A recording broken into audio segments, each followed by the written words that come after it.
The following program is intended for mature audiences.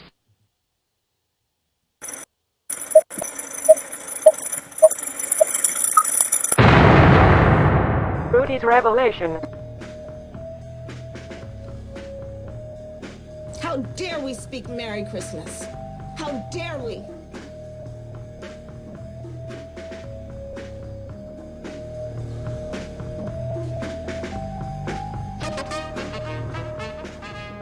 Hey everyone, welcome to the podcast today, December 26th.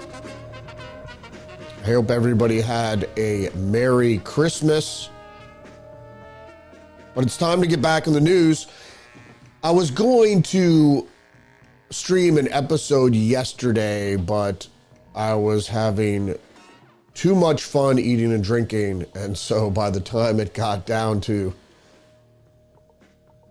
doing the episode, I was in no state to do so. So there is some developments coming.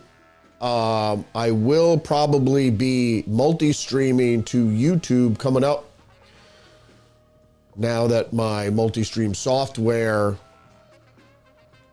accepts the Rumble channel. All right, let's get into the news for today, Thursday, December 26th.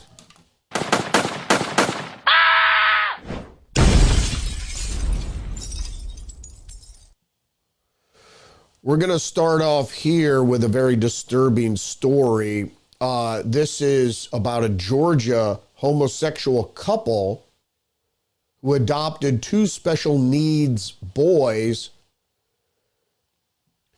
They sexually abused them.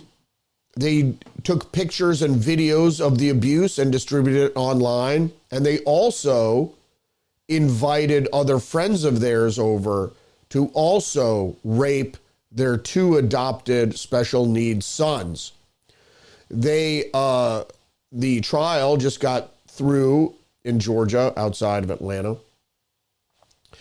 And they were each handed 100-year sentences, each of them, each of the two married gay couple. Let's get into the story.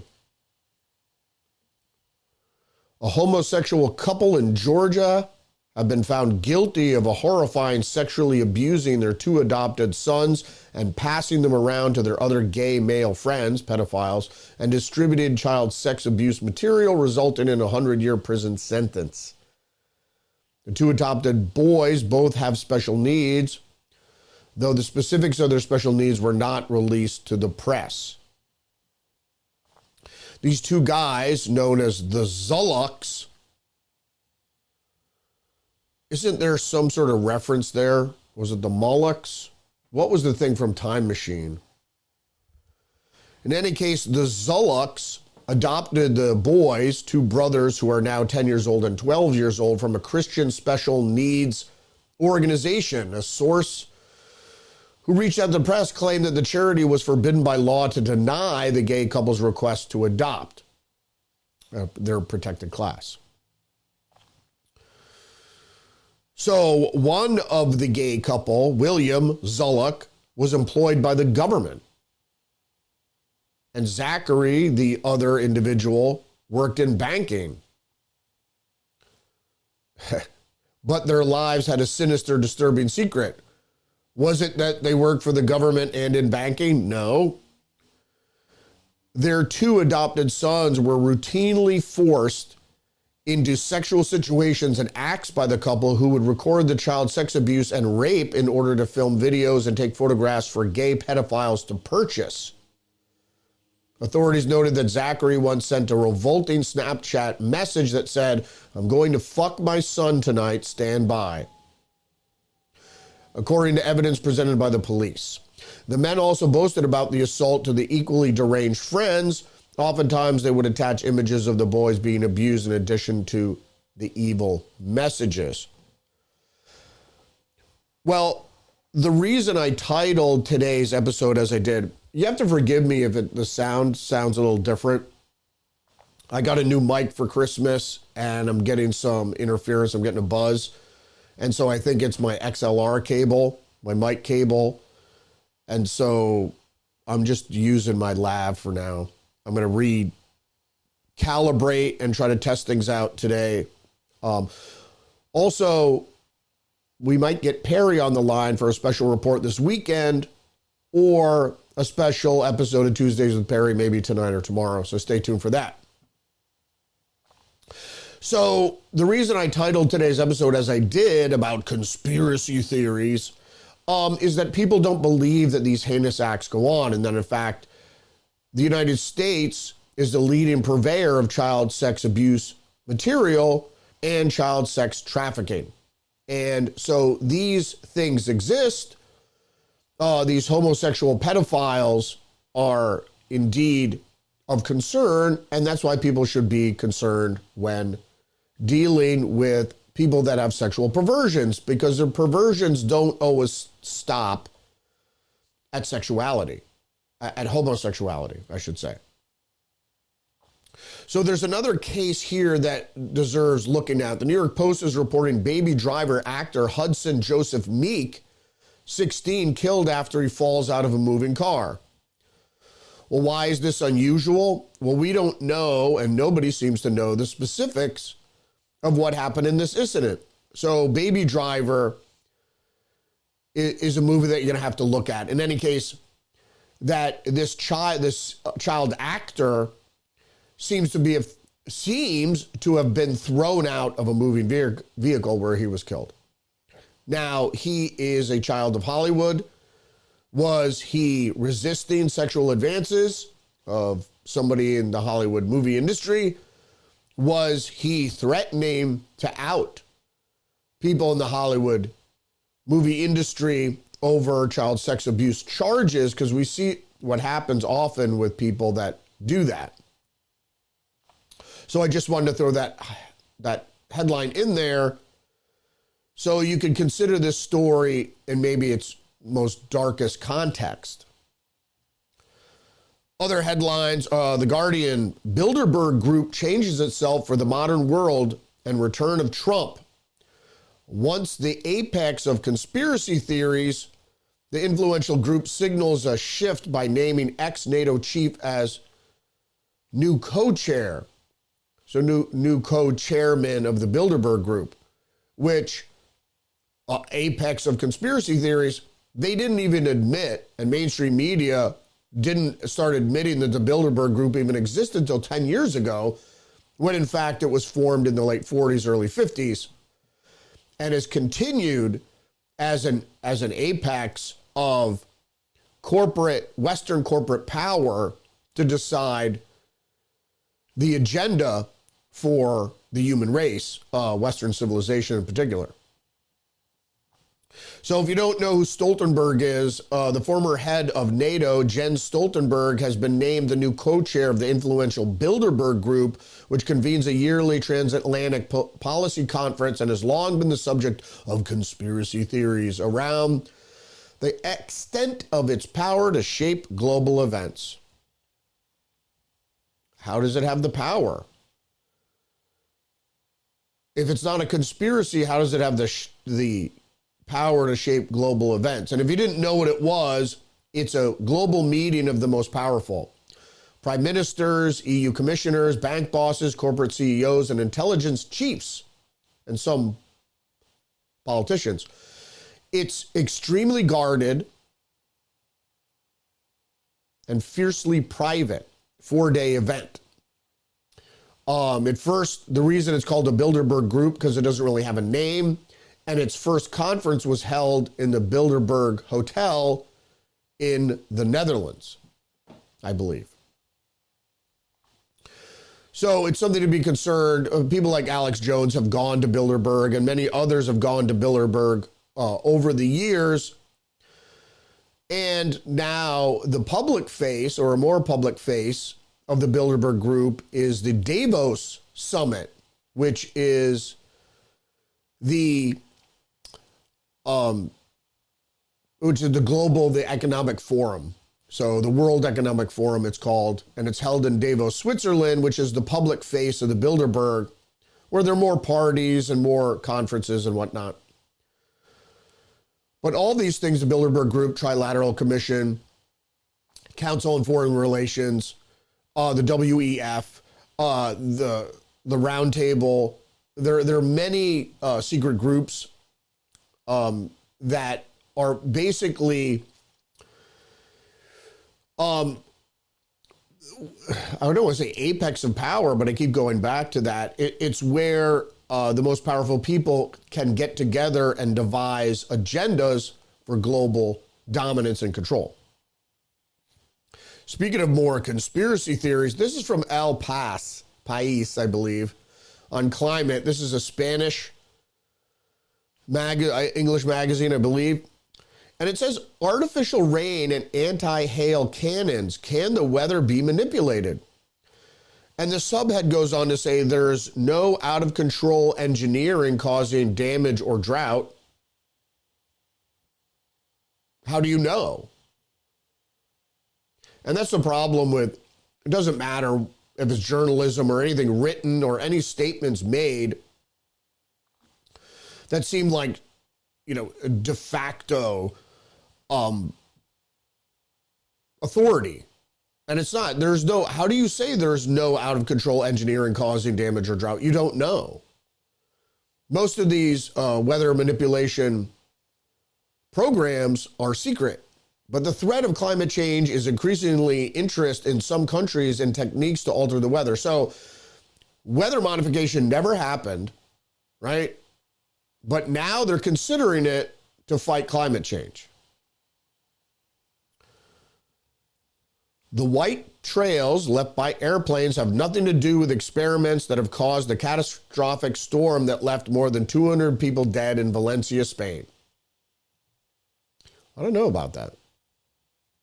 Again, an authoritative statement, how do you know the white trails, condensation trails, contrails, or chemtrails have nothing to do with experiments?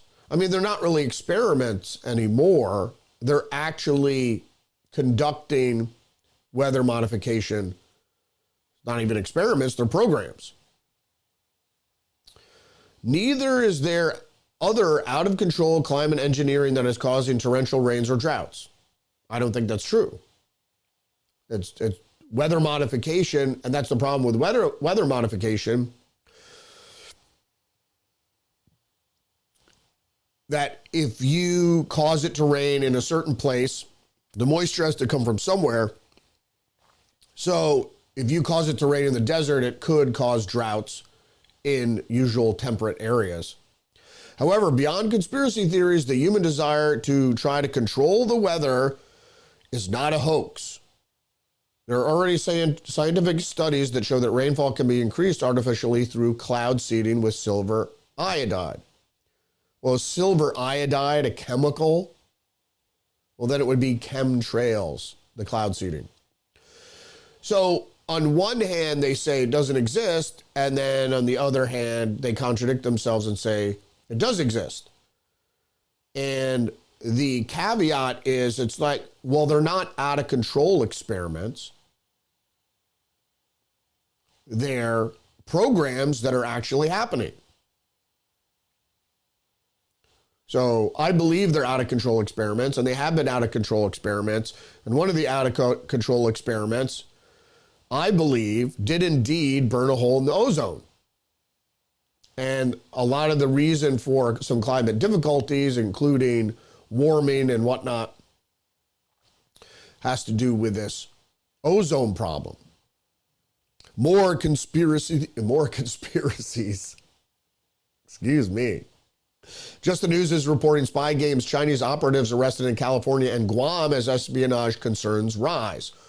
The Chinese are at war already, if you didn't know. The PRC and the Chinese Communist Party operatives and spies continue to be arrested in the U.S. The latest include 2 Chinese spies in California and several arrested in Guam near a U.S. military installation on the same day as a historic live ballistic missile interception test. In California, a 64-year-old man was arrested on several charges, including allegedly acting as a PRC agent, that's the People's Republic of China, which is not a republic of the people or anybody else, while working as a campaign manager for a Southern California City Council candidate elected in 2022. So the operative allegedly discussed with the Chinese government officials how the PRC could influence local politicians in the United States, particularly on the issue of Taiwan, and to combat anti-Chinese forces in the U.S., like this very program. He was also charged with conspiring with another PRC operative who was sentenced to prison last month for acting as an unregistered agent of the PRC and bribing an IRS agent. In that case, 2 PRC citizens living in Los Angeles were targeting members of the Shenyun Performing Arts Center. If you've ever seen the commercials for Shenyun, they are anti-communist, really Taiwanese dance troupe. In Guam, the U.S. Custom Officials officers arrested PRC citizens who allegedly entered near a U.S. military installation. According to the Guam Customs and Quarantine Agency, a part of the investigation learned the PRC operatives were dropped off the coast of Guam by a vessel originating from Saipan in the U.S. territory of the Commonwealth of the Northern Mariana Islands. So if you didn't know, we're infiltrated with Chinese communist spies, and nobody seems to fucking care. They've infiltrated the U.S. government, particularly the Democrat politicians have been doing this for some time, and now they're blatantly entering or trying to enter or using drones to fly over military installations during sensitive rocketry tests.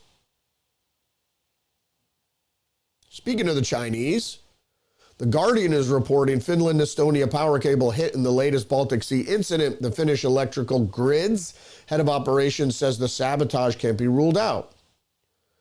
An undersea power cable linking Finland and Estonia broke down on Wednesday, the Finland Prime Minister says. Latest in a series of incidents involving cables and energy pipelines in the Baltic Sea. They said that the Estlink 2 cable sending electricity to Estonia was cut at 12:26 p.m. local time. I thought that broke down. Was it cut or did it break down? The two telecom cables in the Baltic linking Sweden and Denmark were also cut last month, if you don't know that story.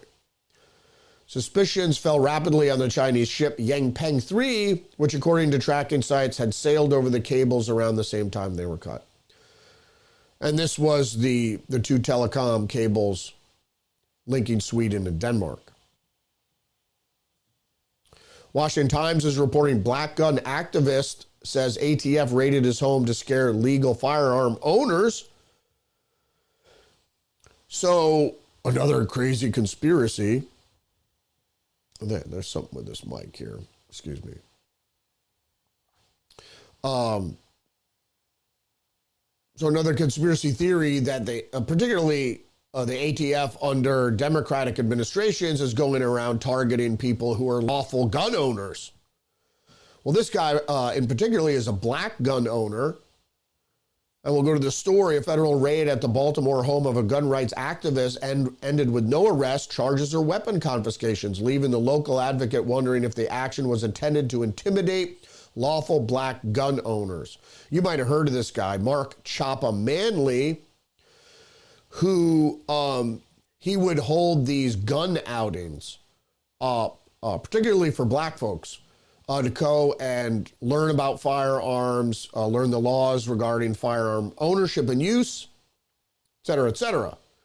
He got involved in this as a gun activist, firearm activist, after working as a security guard and shooting a robber.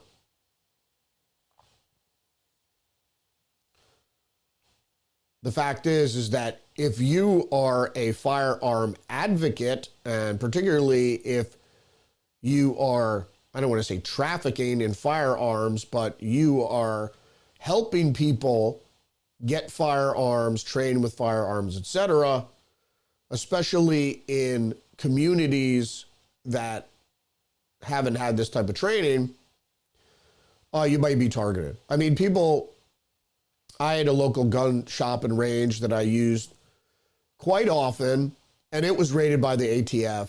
and for some clerical errors, they closed down the shop. Just the News is reporting judge greenlights conservative activists defamation suit against Anti-Defamation League. So stay with me now.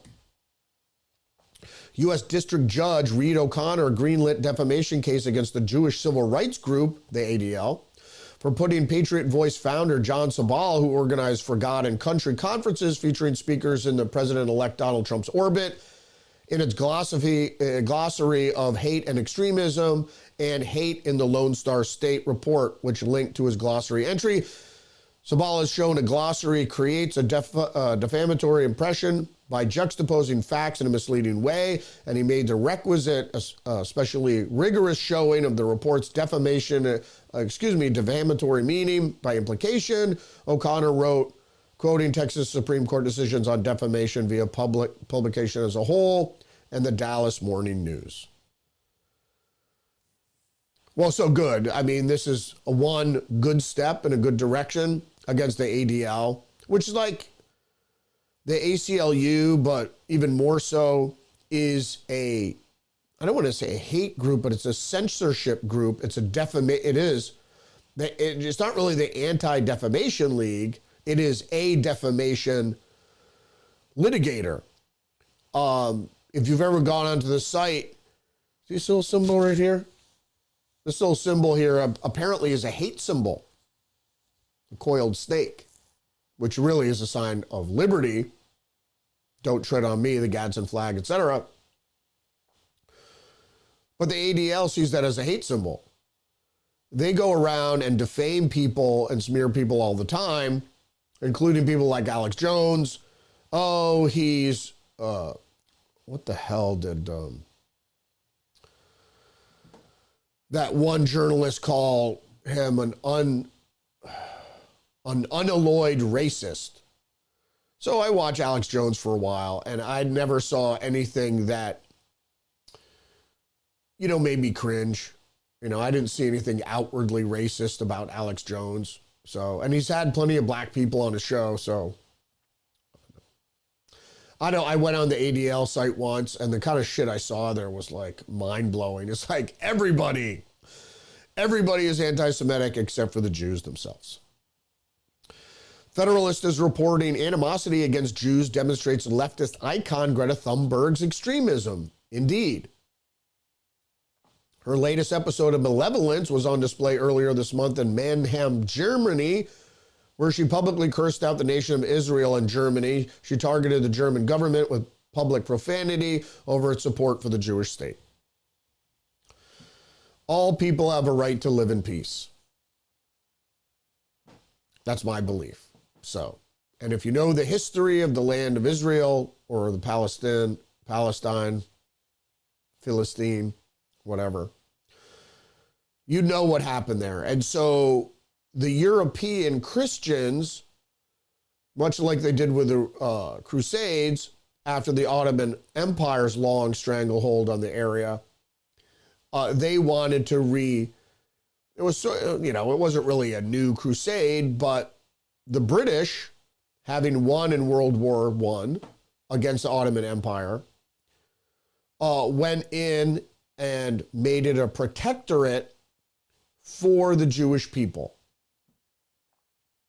And then the Jewish people summarily bombed the British to get them out of Israel, and then they created the state of Israel.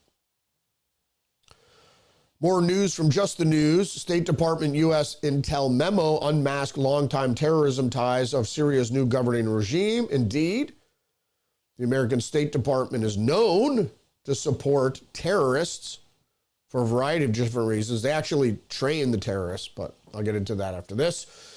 Looking at the story here, the State Department and Director of National Intelligence memos reviewed by Just the News provide unvarnished assessments of the brutality of the Havat Tahrir al-Sham HTS group, designated a foreign terrorist organization for more than a decade, and its alliances with other groups dating to the notorious Jabhat al-Nusra, also known as al-Nusra Front, who we also supported. In fact, as recently as last year, the State Department raised long and strong objections to HTS in the agency's annual human rights report on Syria.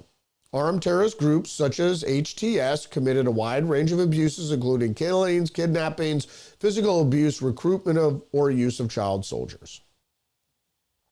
So, as I said often, and sometimes belabor this fact too much, the State Department, and well, the CIA particularly, but the seventh floor of the State Department runs the CIA. It is the CIA.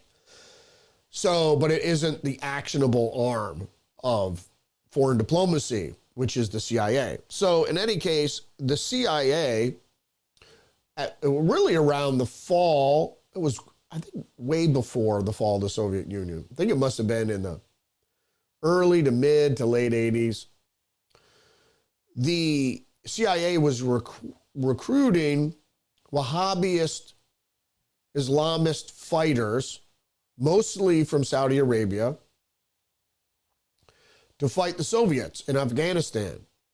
And they put all these guys' names, and they recruited around the world, everywhere from Indonesia to Egypt to Morocco, Algeria, even fighters from sub-Saharan Africa in some cases.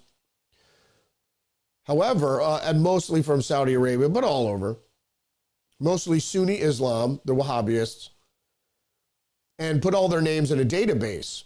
And this database was called, the base was Al-Qaeda. So it was actually the CIA that created Al-Qaeda, was using a database and helping CIA operatives like Osama bin Laden and others to recruit and train, because these fundamentalist Islamist militants are not going to start taking orders from some American guy. So they needed Islamists or Arabs to organize and train. That's where Osama bin Laden came in, and he helped organize these guys to fight the Soviets in Afghanistan. Well, it didn't stop there.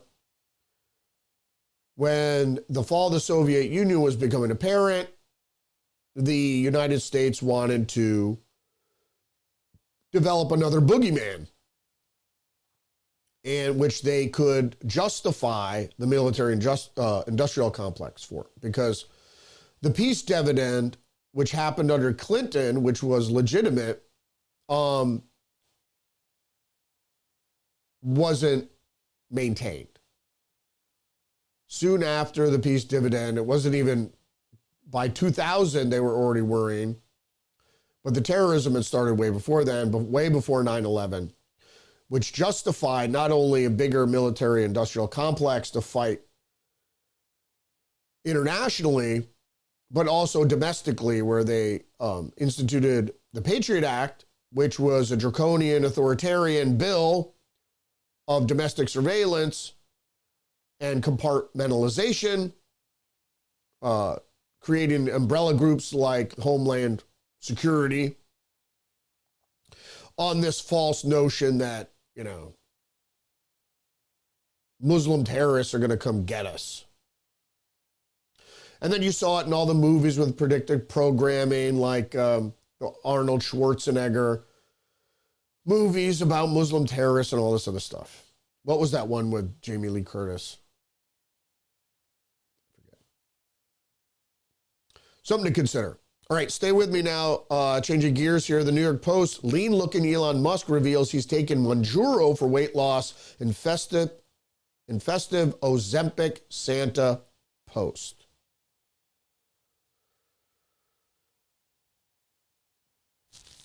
I have a problem with anybody pushing pharmaceutical drugs, Elon Musk or others. What I understand now of Ozempic and the other, NL1 inhibitors or something like that. I'm not saying that they can't be useful for people that are obese. But my understanding is it has dangerous side effects, including thinning, which isn't just, you don't just get thinner, but you also lose bone mass and muscle mass. Stomach paralysis, which means you can't digest food anymore, and other side effects that are quite serious. Some say the study, this has only been used for a few years now, so it's hard to say, but some say it could very well cause wasting disease, but you don't know. We don't know what happened. Some other people had taken it, and as soon as they got off, they gained more weight than they ever had before. So, some tech news from the New York Times. A speed of human thought lags far behind your internet connection. New study finds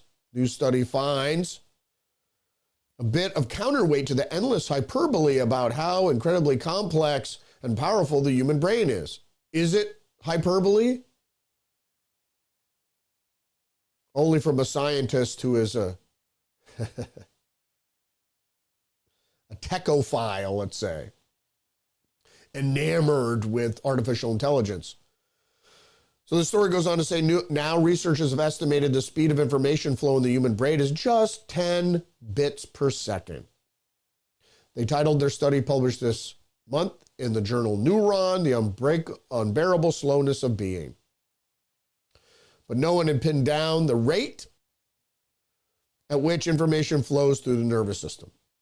So this is just a hype for artificial intelligence, to get people to adopt artificial intelligence. And even like Elon Musk says, we have to merge to keep up. That may be the case, hard to say. Because the New York Times has another article on artificial intelligence, which that last article was fronting for. How hallucinatory AI helps science dream up big breakthroughs.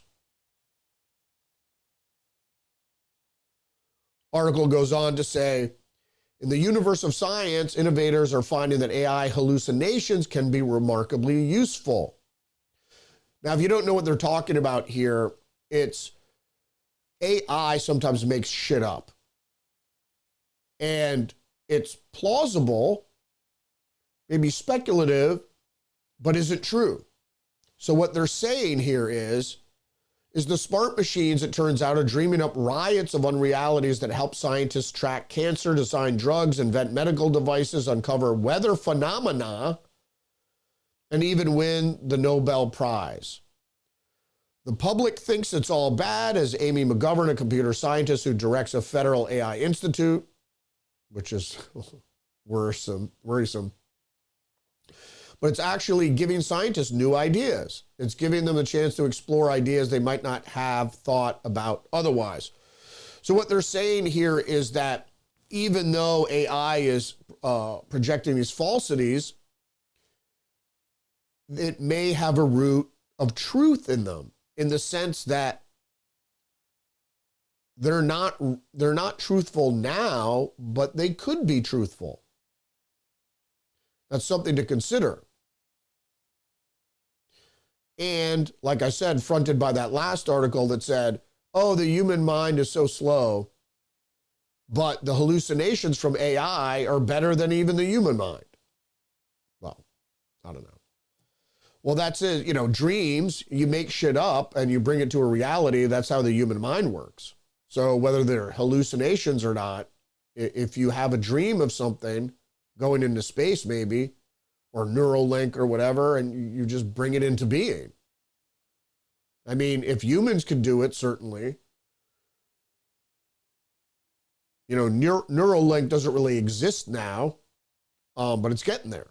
But someone had to think of it, the hallucination, before it could come into being. This is something of concerning. This headline from the New York Post: alleged would-be Trump assassin Ryan Wesley Routh's trial delayed until September so his lawyers can weigh insanity defense. Now, the reason I bring this up, I'm going to get into the story just to go over it real briefly, is the same thing with Luigi Mangione.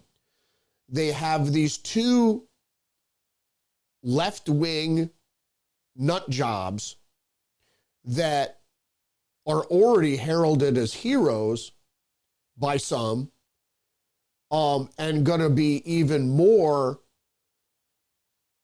heralded or certainly put up on a pedestal during their trials, and they're going to use these long trials. That's why Mangione pleaded not guilty, so it could be a long trial. If he made a plea, there would be no trial.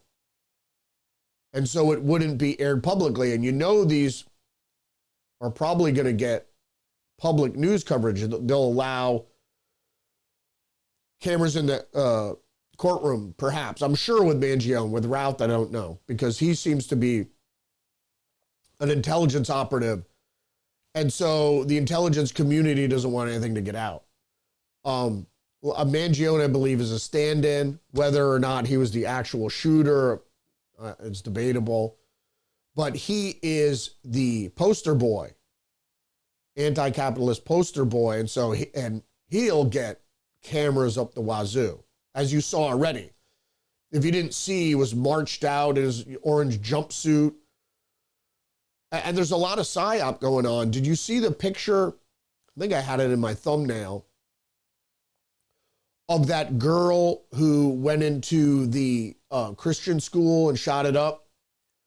It had a picture of her in a sexually suggestive pose, wearing a t-shirt with the Joker on it next to an AR-15 rifle. That is a total psyop creation. It's probably an actual picture, but it was done purposely for the psyop, which is there's another Joker run through going on here. And the Joker from the original Batman and subsequently was a psyop that affected a lot of young people and caused them to commit violence. It's very sophisticated, this shit. So with imagery and symbology, it goes right to the subconscious. You're unwitting if you're a subject for the most part.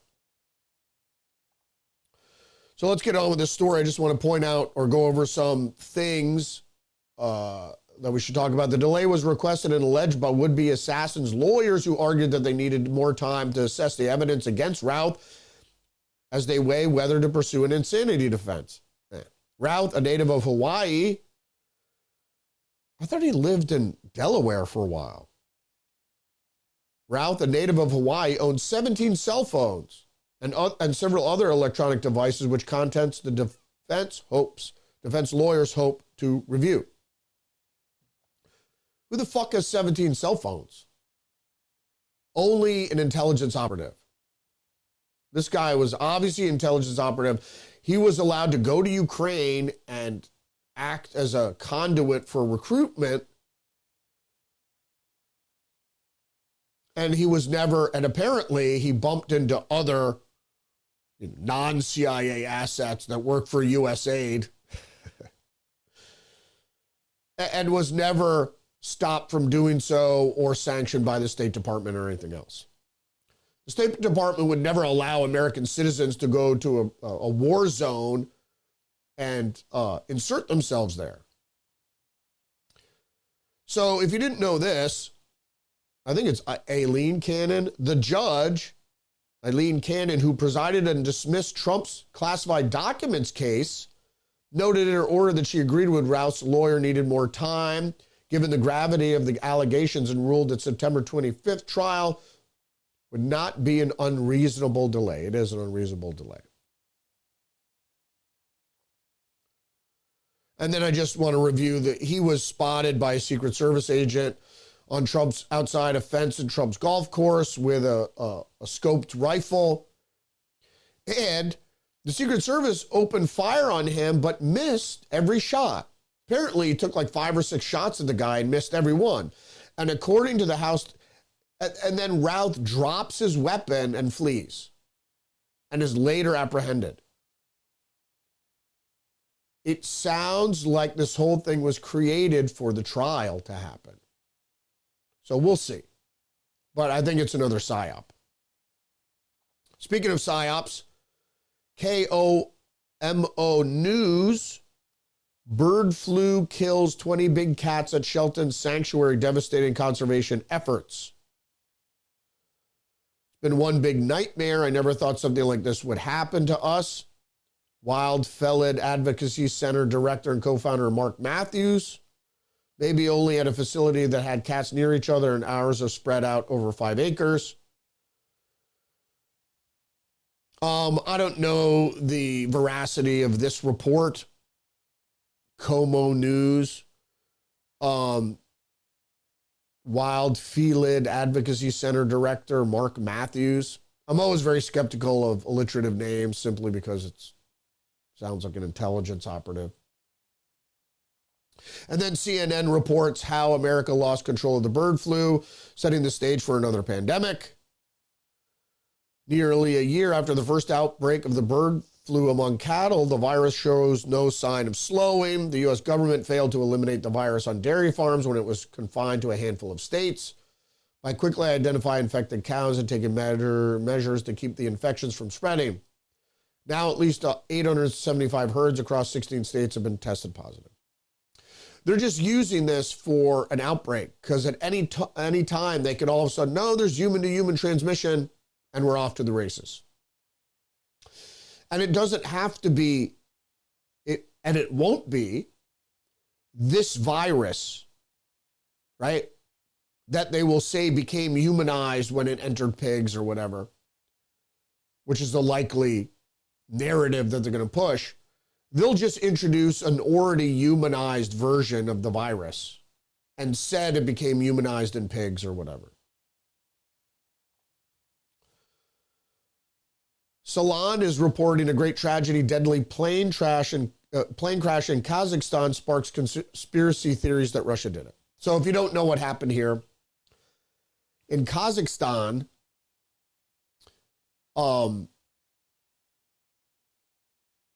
a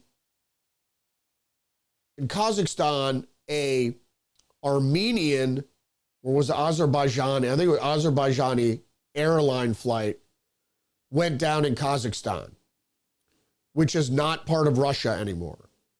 But apparently now they're saying that Russian did it because some evidence on the tail of the plane looked like explosion strikes or evidence of a surface-to-air missile. Could it be? Maybe. It's hard to say. If it was struck by a missile, it's unlikely that 38, how many people survived? Hold on. That 29 people survived.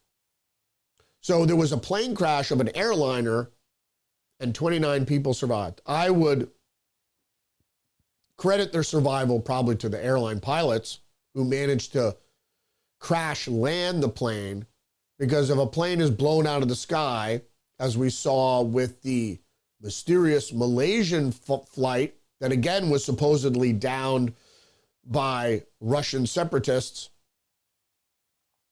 way back when in Ukraine, you know, it's speculative. I don't believe it was shut down. It could have been shot down by Russia. I mean, they're under assault. And they got effing missiles raining down all over the country. So I'm sure they're worried about a more sophisticated attack.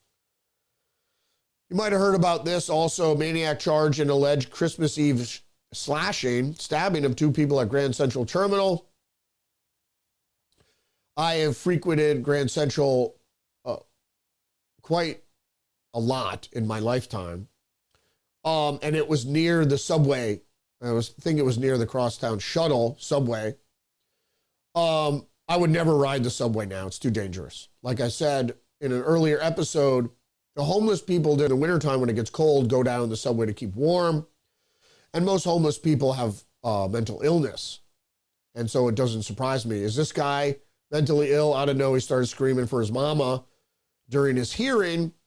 Whether his mommy was actually there or not, I don't know. The guy's only 28 years old. Jason Sargent, 28 of Brooklyn, was arrested after the violent spree Tuesday night in which he allegedly stabbed a 26-year-old woman in the throat, thought it was the neck, and slashed a 42-year-old man in the wrist in separate attacks.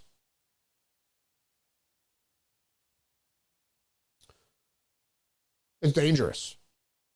That's why I don't even like going to the city anymore. Last time I went to the city, I got COVID.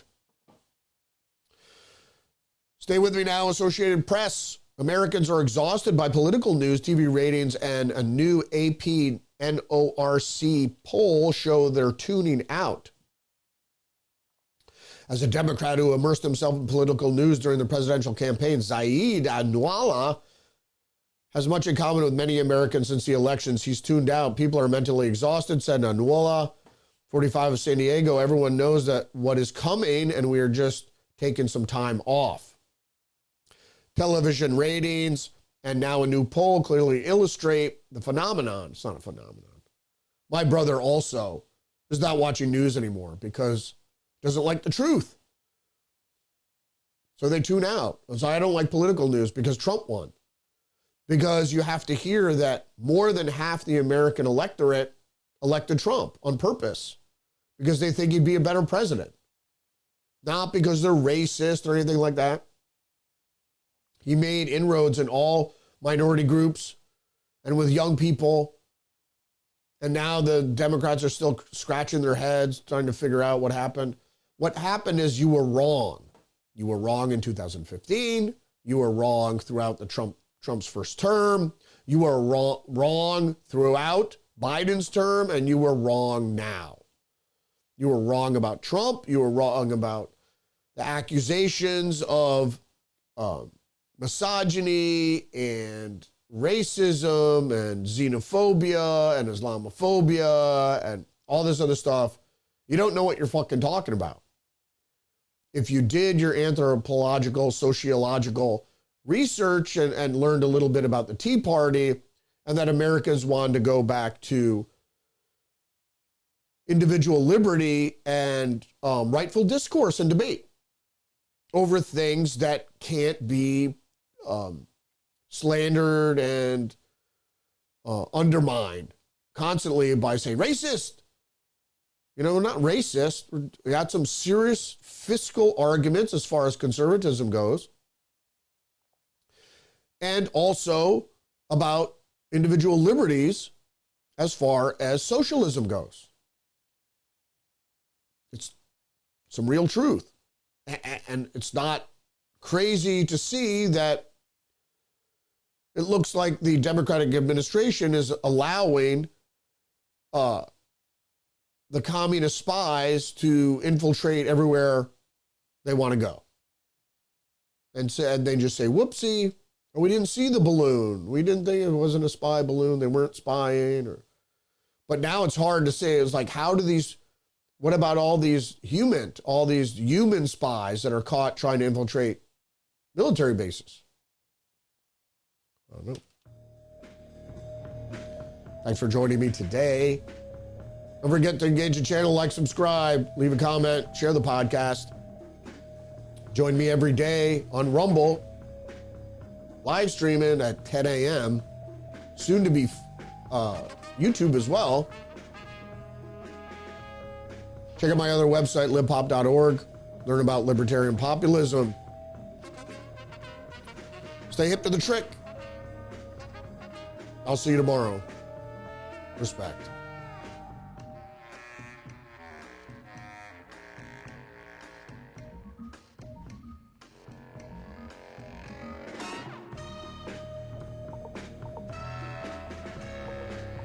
The New World Order. The truth. You can't handle the truth.